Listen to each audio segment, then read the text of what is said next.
Hi, hello everyone. Welcome again to my channel, The Creative Agile IT. So as part of today's video, I'm going to share how we can use Jira Insights for a Kanban board. What this feature is all about, what are the different options available as part of Insights in Jira, and we will understand basically how we can apply it for a Kanban team. So let's say there is a team and they are doing their daily Scrum and they are going through the round table, but at the same time they want to have a certain thing, some sort of a feature which they can use to understand are there any insights for their board. So that's the particular use case that we will try to understand as part of this particular video. So let us start. So I'm sharing one of the Kanban project. The name is Kanban Metrics. This particular project is using a Kanban template. And if I click on the Kanban board using the left navigation, so this is how the board looks like. So we have these states or these columns available as part of this particular board. We have backlog, we have selected for development, we have in progress, we have QA, and we have done. And I have used this particular project setup for some of my past videos as well. And this project has been created on a Jira Cloud. And these are some set of user story which are placed in this particular flow for this team. Now, what we want to understand is how we can use the insights feature to understand more in depth about this particular board, how the team is using it. Are there any items which are due? Are there any items which are stuck? Are there any items which are blocked? Are there any items, which have been flagged by the team for various regions? So how we can go to the insights. So this is where we can locate the insights features. So it tells us, board insights. So if I click on this one, so these are the five options which are available as part of the insights in Jira. So all is basically everything, including the items which are due, which are stuck, which are blocked, and which are flagged.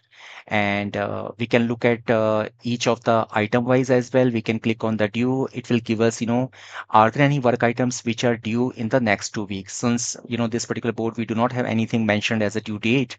So it is showing, there are no work items due in the next 2 weeks.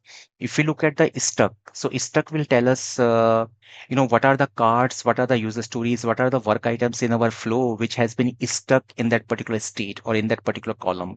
So here it is telling in the QA column or the QA state, this particular one, test environment setup card is stuck for 4 weeks and 6 days. So 4 weeks, 6 days back, I mean, this particular card was moved. Now it hasn't been updated. Similarly, in the in progress column, deployment automation document, it has been stuck for 4 weeks and 6 days.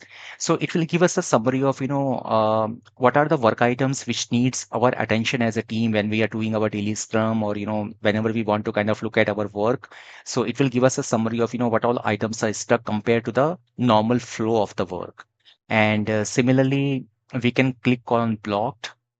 So it says, there are no blocked work items. If you look at flag, there are no flagged work items, and we will see how we can, let's say, if you want to try it out and set some due days, set a blocked or set a flag, how we can kind of like use the board insights.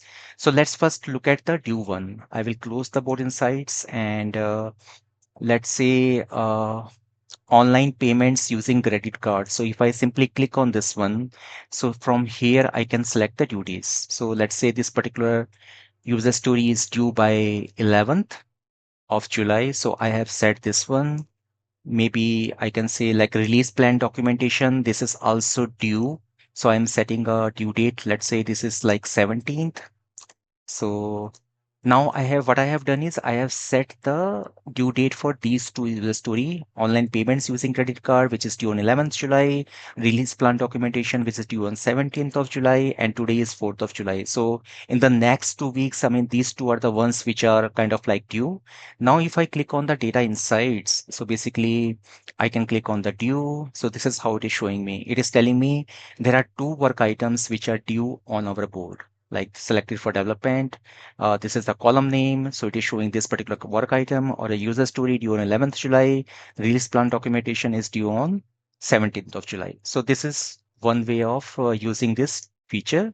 Now, one interesting thing is if I want to say, let's say, online payments using debit card. If I click on this one and I say this is still in backlog, not selected for development, but if I click on the due date and I say this is due by, let's say, 31st of July, right? So I'm just marking it and I close it. So I have set a due date for this particular user story. Now, again, if I click on the insights and click on the due, so it is showing us only two work items because it always shows the work items which are due in the next 2 weeks. And this is a good feature because we do not want a kind of a detailed list of, what all is due in the next month or 2 months or 3 months or 4 months down the line, right? What do here is like what is it which needs our team's immediate attention. And that's why I mentioned this feature could be handy sometimes in our daily hurdle or daily scrum call with the team, just to kind of like see what the board insights is telling us.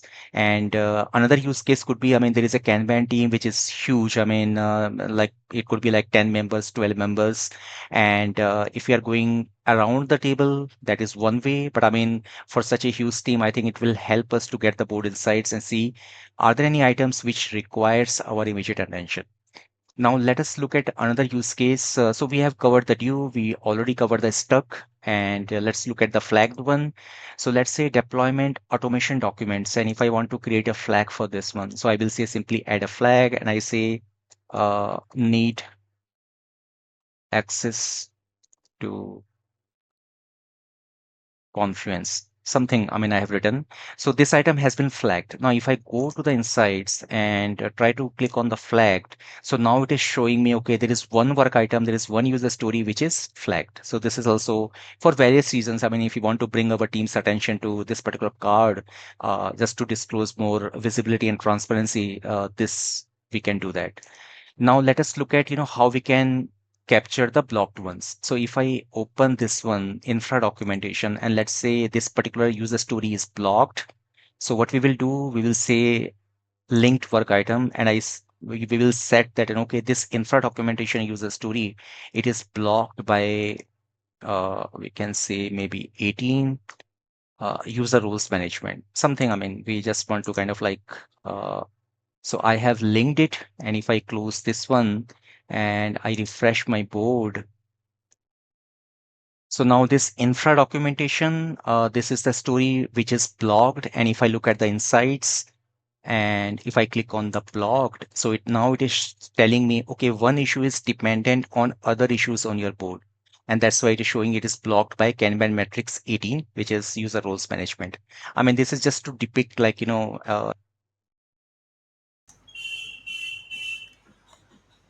how we can use Jira Data Insights feature for different cards, which could be due, which could be blocked, which could be flagged, which could be stuck. So this can be a very handy feature. So that's all about today's video.